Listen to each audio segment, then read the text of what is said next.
Hey guys, it's Kelly Marie West and today I'm talking about blogging. So I know a lot of my clients have problems with blogging. It's not actually that they don't have the content in their head, it's just that they don't know how to plan it and to get the best out of it. So I've come up with a 5-step system that I've used for years now and works really, really well. So the first one is content ideas. Now I get that this is probably back to front for you, but you know, it helps me as well. So I would suggest putting a little timer on for a few minutes, just a couple of minutes, and you know, just typing out or writing out as many ideas as you can.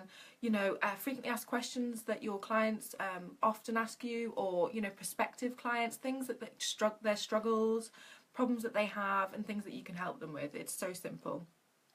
Interesting topic. So you know, just typing in the keyword on Google, you know, your keyword for your business, and it'll come up with tons of ideas for you for content.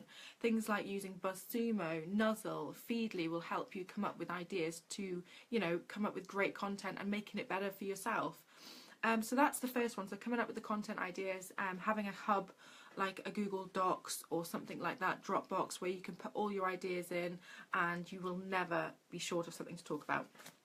Okay, and the second one is, can't pick it up, schedule. Okay, and this is a consistent schedule, because at the end of the day, you can say you're going to do a blog a day, but if you can't actually fit that into your time, or you literally, you know, you can't deliver to your clients if you're doing that much blogging. So think of a schedule that works for you and book it in. You know, I have Wednesdays, which I write every week, and that works really well for me. I do 4 or 5 blogs in that day, and it means the next day I can spend doing other things like perfecting it and so on. So have a schedule and stick to it.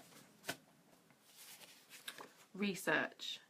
Not enough people do this. They just literally just start typing or start writing, and you really need to do your homework, because you need to know what other people are saying, what their opinions are. Is there any research that's been done already? Is there any statistics that you can use to obviously, you know, be more authentic and have that authenticity, and just really plan it so that you know what you're going to be writing, what you're, you know, going to touch upon, what topics, what subtitles, quotes that you want to use that make it sound much better. You know, it's more consistent to do it that way, so you have a set way that you're going to write. So I always have a headline and 5 or 6 bullet points, which then I obviously fill out. Okay, so that's something. So research it and know what you're going to be talking about before you're getting started. Point 4, just write it. So, you know, get your piece of paper or get your Google Docs and just start writing. So using the research that you've already done, you know, build upon that. Just write about what you know, and then you can obviously elaborate on it later, but just get down on paper what you want to get out, and talk and write, as if you're talking to somebody, because you want to make it easy to read and put your personality out there as well. Okay, so just don't be scared to, you know, use just layman terms and things like that. You don't need to make it complicated, and you know, you want people to enjoy reading it as well. You don't want it to be boring. Okay. And the next thing is perfecting it. So your blog, you know, you've put a lot of work into it. You've thought of the content ideas, you've scheduled it in, you've written it, you know, and you've spent time researching it. So now you want to perfect it. So there are a few ways you can do this. I suggest using Grammarly. This really helps me because my grammar sucks.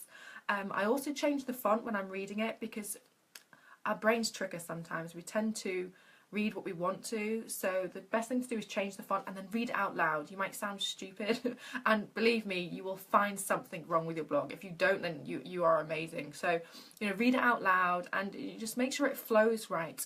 And I also suggest using a headline analyzer. I think it's HubSpot, the one I use, and I don't use a title if it's below 70, the point score of 70. That's just something that I, you know, want to follow. And I also use Google Docs for writing all of mine, because, you know, sometimes I might have to travel, so I can go on my Google and on my iPad if I'm, you know, taking my daughter to soft play, and I can, you know, pick it up when I go to my mum's house and things like that. And then the good thing is I've linked it to Wordable, where it automatically uploads to my blog, so it's even easier for me. So I hope that helps, guys. If you do have any questions about blogging, about your particular business, please let me know. I am happy to answer any questions below. And if you do want to read about this, obviously I have a blog where you can read, and you can obviously go back to and use the tools that I do. Okay, take care, bye.